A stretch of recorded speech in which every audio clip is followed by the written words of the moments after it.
오늘의 계획은 일단 오늘은 좀 일찍 출근을 해야 돼서 민법 대리 부분 126쪽부터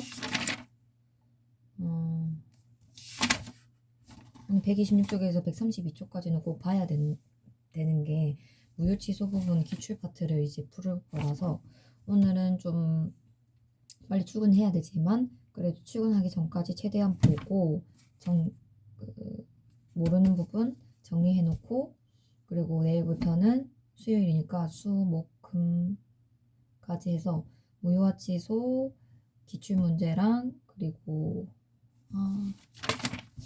내용 정리도 꽤 오래 걸릴 것 같은데 간단하게 해서 이번 주는 금요일 토요일까지는 그냥 계속 민법 공부를 해야 될 것 같아.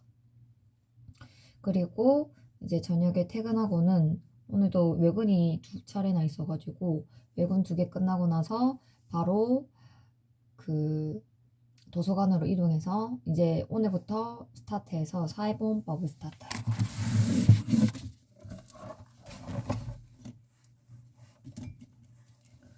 오늘부터 사회보험법.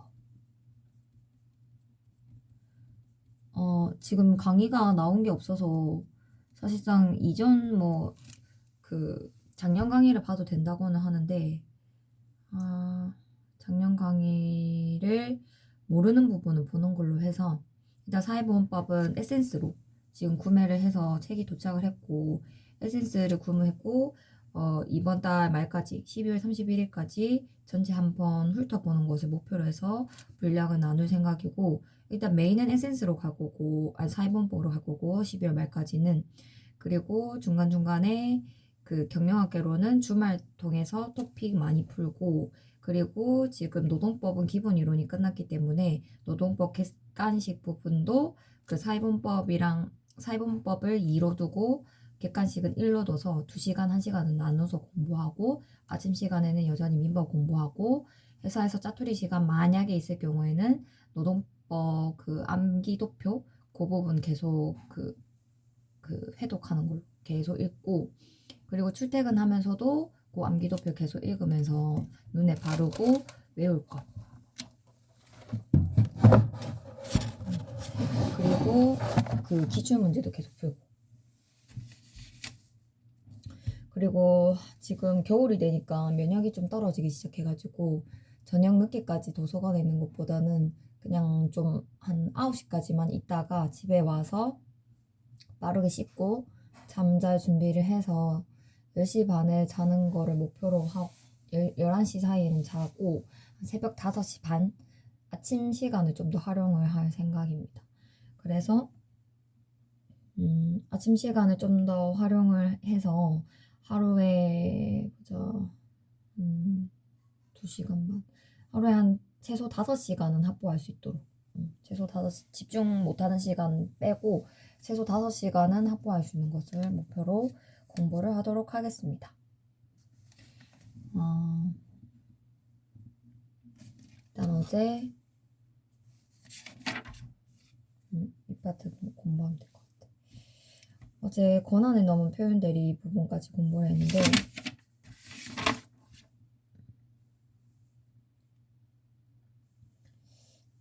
대리인이 임의로 선임한 복대리인을 통하여 권한 외의 법률 행위를 한 경우, 대리인이 사자 내지 임의로 선임한, 요게 기출문제가 굉장히 많이 들어요.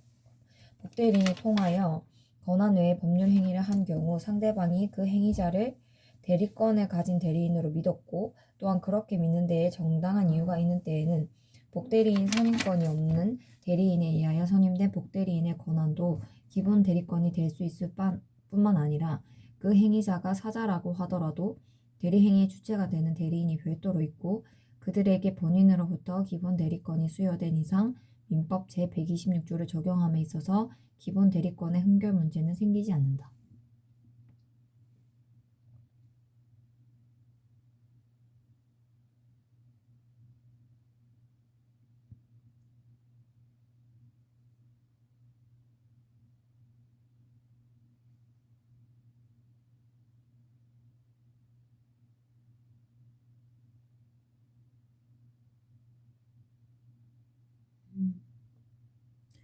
어제 공부했던 거 복습하면은 125조 같은 경우에는 법정 대리가 적용이 안 되고 126조, 129조는 법정 대리가 적용이 되는데 125조 같은 경우 이게 어떤 경우냐면 그 갑, 선이 뭐가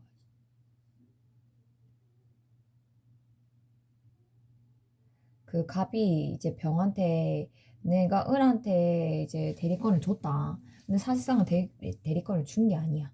그리고 126조는 갑이 병한테 을한테 대리권을 줬는데 을이 대리권을 넘는 그러한 권리를 행사한 거지. 그때는 이제 선이 무과실이어야 되고 공법상의 대리권.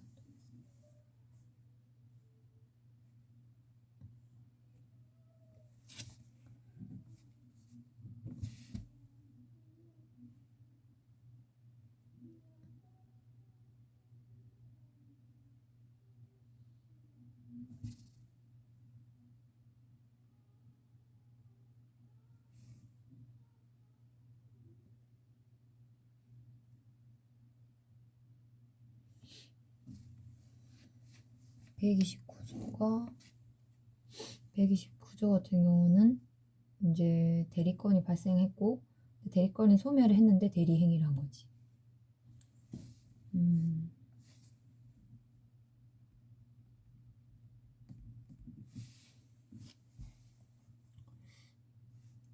복대리인도 표현대리의 성립이 가능한데 을이 이미 대리인인데 특별한 사정이 없으면 복인권을 행사할 수가 없단 말이야. 그런데 이제 A 복대리인을 선임했어. 이 A 복대리인이 이제 병과 126조에 의해서 S를 매매했겠지. 이제 권한을 넘은 표현대리를 한 거야. 근데 원심에는 부정을 했어. 왜냐하면 기본 대리권 존재 자체가 없었기 때문이야. 왜냐면 을은 이미 대리인으로서 특별한 사정이 없으면 복인권이 없거든. 근데 하지만 대법원은 또 부정을 했어. 복대리인도 표현대리와 마찬가지다. 그래서 기본 대리권 존재를 인정을 했고 범위를 넣는 행위를 했고 정당한 이유는 하지만 정당한 이유에 대해서는 이제 부정이 된 거지. 하지만 복대리도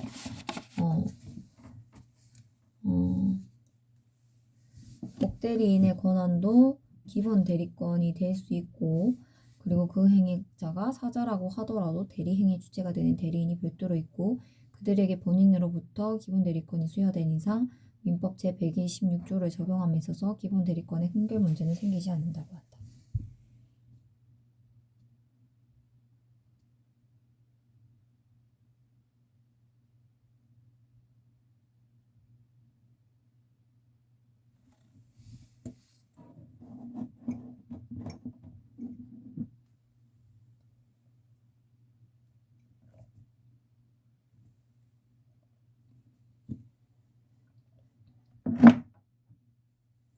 표현 대리라는 건 대리권을 가진 자가 그러니까 대리권이 있어야 돼.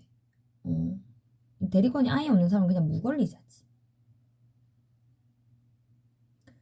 가지지 아니한 자가 본인을 위하여 한 어떤 대리 행위가 과거에 이미 가졌던 대리권에 넘은 경우에까지 성립하는 것은 아니라고 할 것이고.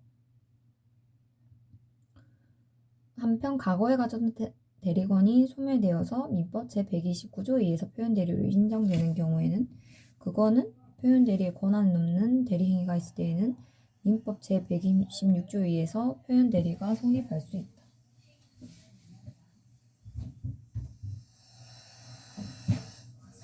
엄마 소리 낮춰주세요.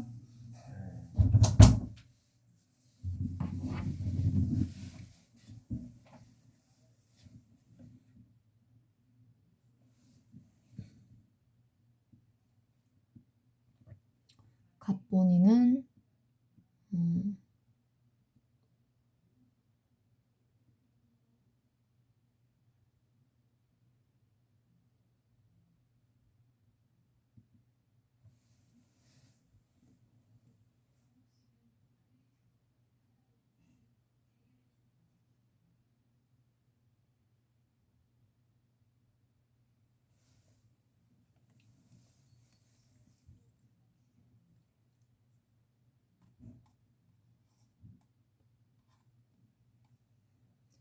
갑은 을에게 관리하고 수여하는 행위까지 줬다.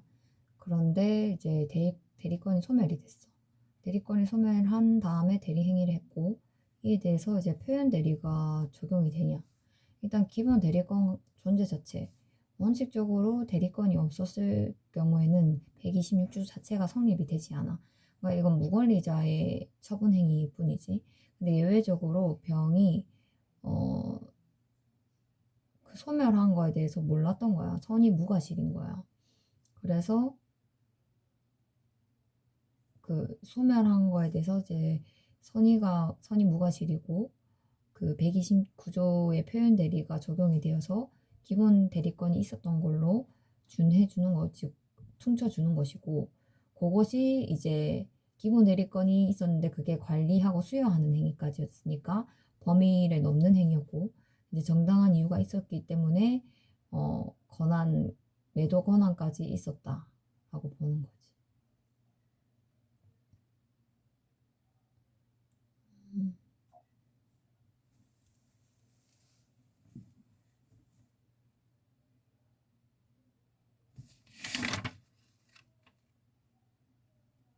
음. 그 상대방이 이거를 믿는 정당한 이유, 선이 무과실이었을 경우에는 본인은 그 행위에 대해서 이제 매도 행위까지도 책임져야 한다.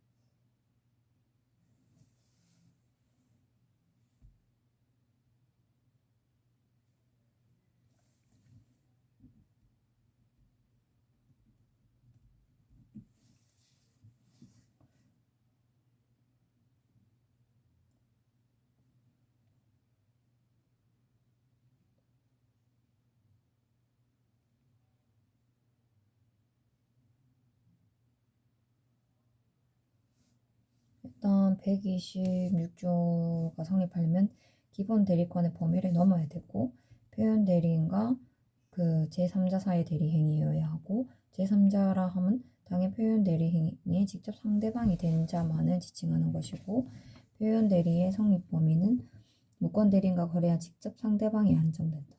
표현 대리는 무권 대리인과 거래한 직접 상대방에 한정이 되고, 본인 주인의 상대방이 된다. 본인의 주인의 상대방에 한정되지 않는다. 정당한 이유란 상대방이 대리권의 존재를 믿었고 그렇게 믿을 가실이 없었고, 정당한 이유가 있는지는 대리 행위 당시를 기준으로 판단하여야 하고, 사실심 변론 종교 당시가 아니다. 그 이유의 사정은 고려할 것이 아니다. 정당한 이유가 있는 경우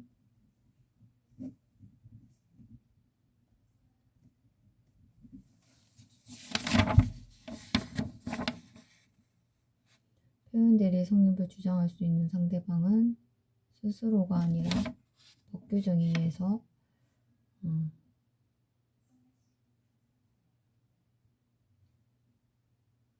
일과 직접 거래한 병까지만 성립이 가능하고, 무권 대리인은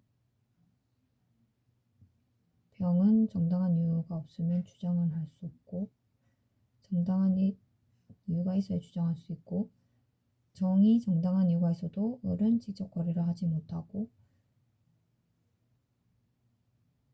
을과 정은 직접 거래를 하지 못하고, 병과 거래를 해야 되고, 표현 대리는 주장하지 못한다.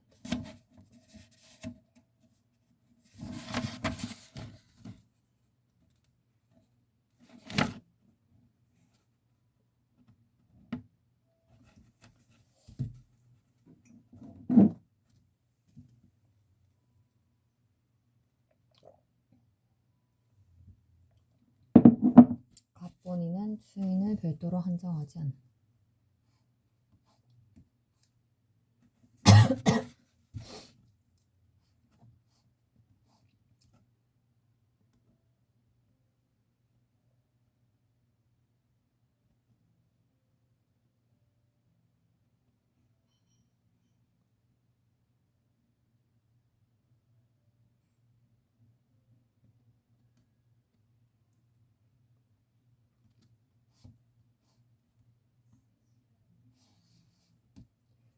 추인의 상대방은 제한하지 않는다. 갑수수로 무권 대리인이나 추인의 상대방은 별도로 한정하지를 않는구나. 무권 대리인에게도 추인할 수 있고 병에게도 추인할 수 있고 정의에게도 추인을 할 수 있다. 61번.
법정 대리라고 해서 임의 대리와는 달리 그 적용이 없다고 할 수 없다. 표현 대리의 성립을 인정하고 있다. 노트 180. 민법 제126조 소정의 표현 대리가 되려면 처에게 일상 가사 대리권이 있었다는 것만이 아니라 상대방이 처에게 남편이 그 행위에 관한 대리의 권한을 주었다고 믿었음에 정당화할 만한 객관적인 사정이 있어야 한다. 라고 하여 표현 대리의 성립 가능성을 인정하고 있다.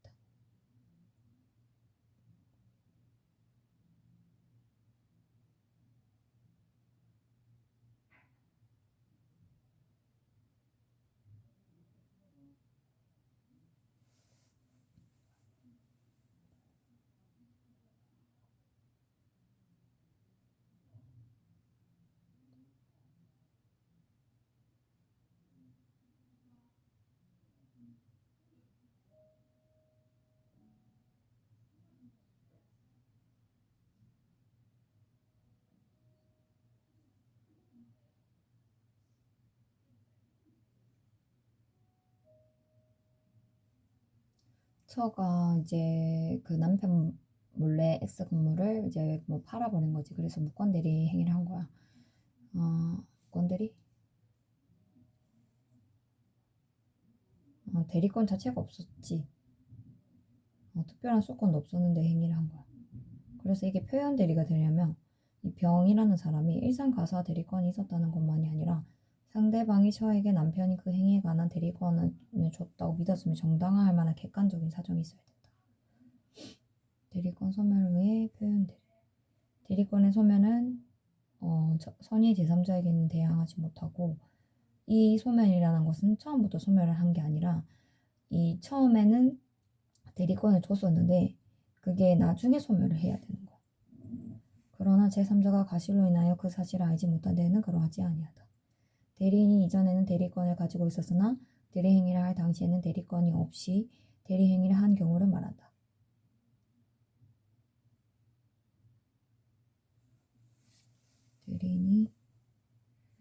대리인이 이전에는 대리권을 가지고 있었으나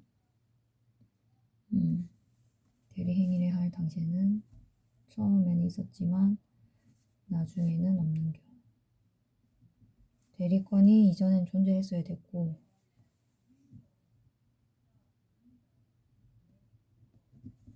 판례 입장 대리인이 대리권 소멸을 직접 상대방과 사이에 대리행위를 하는 경우는 물론 대리인이 대리권 소멸을 복대리인을 선임해서 복대리인으로 하여금 상대방과 사이에 대리행위를 하도록 한 경우에도 상대방이 대리권 소멸 사실을 알지 못해서 복 대리인에게 적법한 대리권이 있는 것으로 믿었고 그와 같이 믿는 데에 과실이 없다면 제129조에 의한 표현 대리가 성립할 수 있다라고 보아서 제129조의 표현 대리 성립 가능성을 인정하고 있다.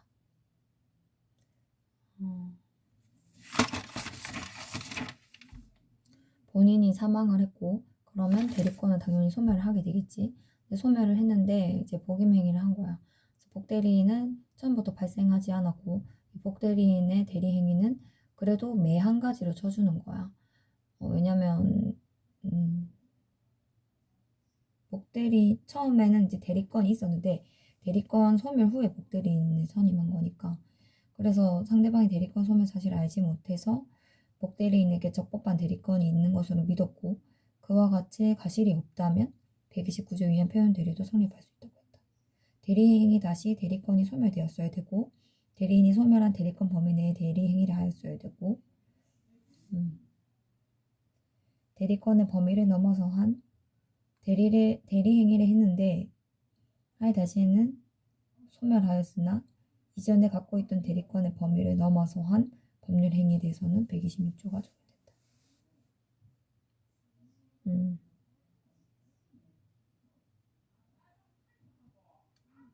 126조가 적용. 129조 129조랑 126조가 같이 이렇게 성립할 수 있고 그리고 상대방은 항상 선의이고 무과실이야. 법정 대리인의 대리권 소멸의 경우에도 129조에는 적용이 된다. 법정 대리가 적용이 안 되는 거는 125조밖에 안 된다는 거. 125조라는 거는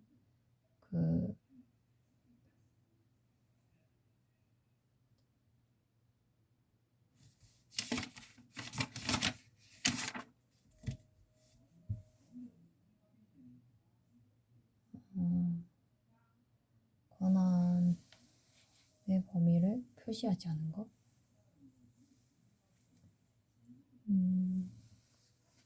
권한이 넘는 게 아니고 아예 대리권이 없었는데 이런 거.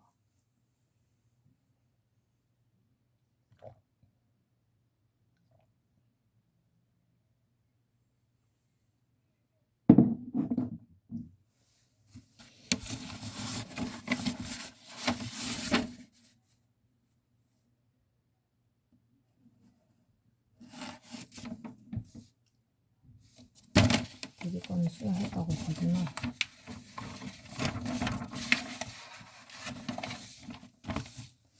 일단 지금 출발해서 여기까지.